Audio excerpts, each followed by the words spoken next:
Imagine failing over 5,000 times only to then build a company worth $20 billion. Let's talk about it. When James Dyson was vacuuming one day, he noticed a problem with his vacuum. So he opened it up and he found the issue. The vacuum was losing suction because the bag was clogged with dust. And in that moment, James remembered an industrial vacuum he had seen at a sawmill. It was a cyclone, a system that spun air to separate dust without clogging. So he built a prototype using some cardboard, and when he attached it to his vacuum, it worked perfectly. So over the next 5 years, he spent every day in his backyard shed building prototype after prototype. And in 1984, after 5,126 attempts, James finally did it. James had just invented the world's first bagless vacuum cleaner. Now all he had to do was sell it. But this was easier said than done, and James spent the next 10 years pitching his idea to vacuum companies, but they kept turning him down. The truth is, they didn't even want his invention to exist. James's vacuum got rid of the bag, which was a $500 million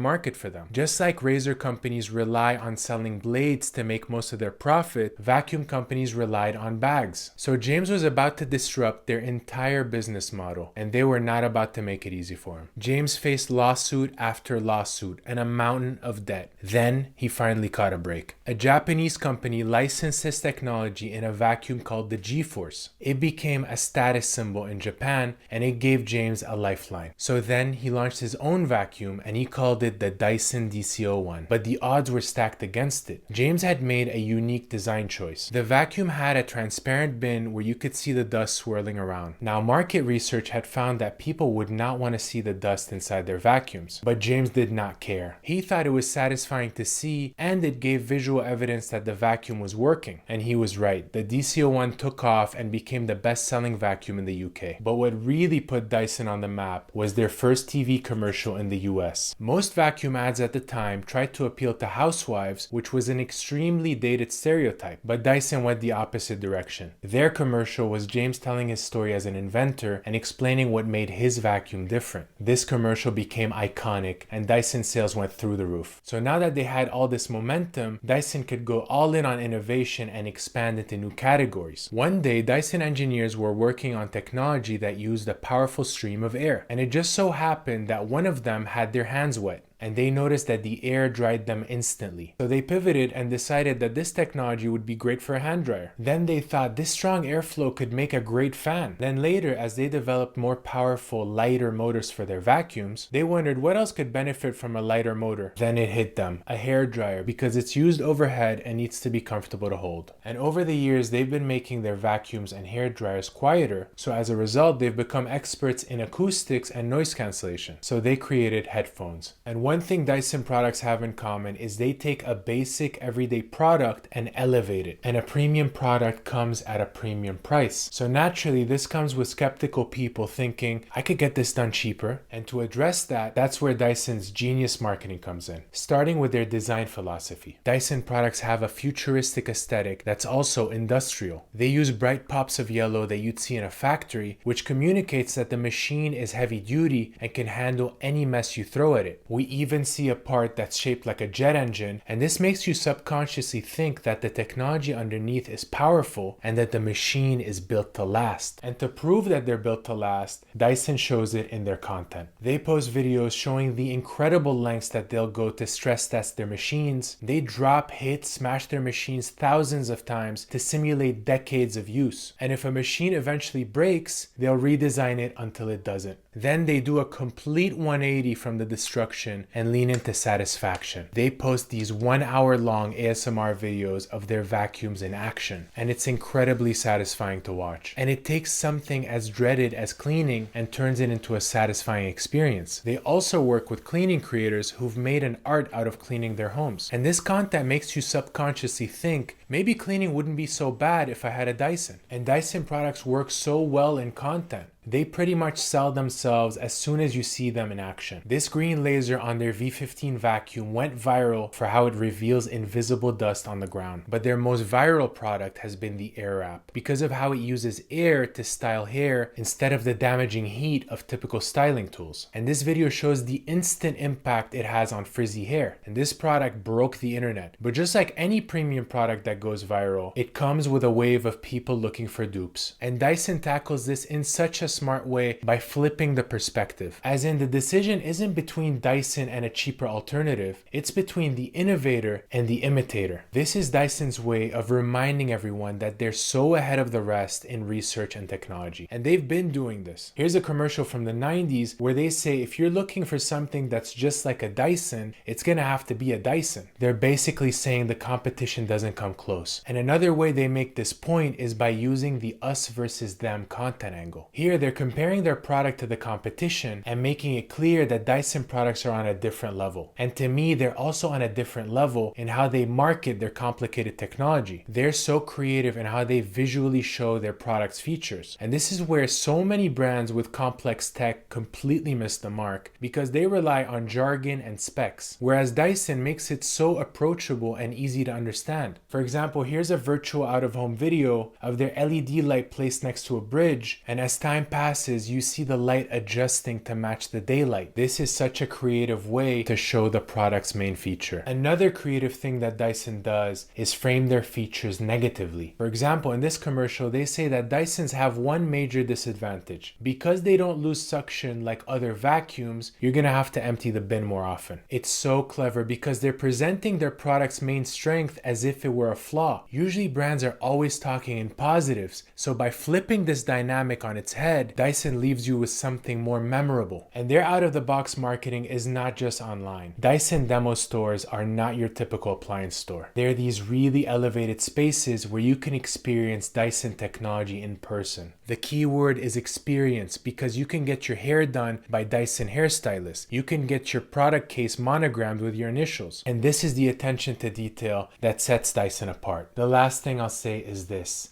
Even after all his success, James Dyson never forgot where he came from. When he was 9 years old, his father passed away, and suddenly his family couldn't afford to pay for his school anymore. But in a huge act of kindness, the school's headmaster gave James a free education. He never forgot about that, and here they are pictured together 70 years later. And to give back to the school, James donated $42 million to build a Dyson Center for Technology and Science. But he didn't stop there. James opened his own university, and not only do students pay no tuition, but they also get a salary. So just like he got to go to school for free, he's making sure that they can too. What brand do you want me to break down next?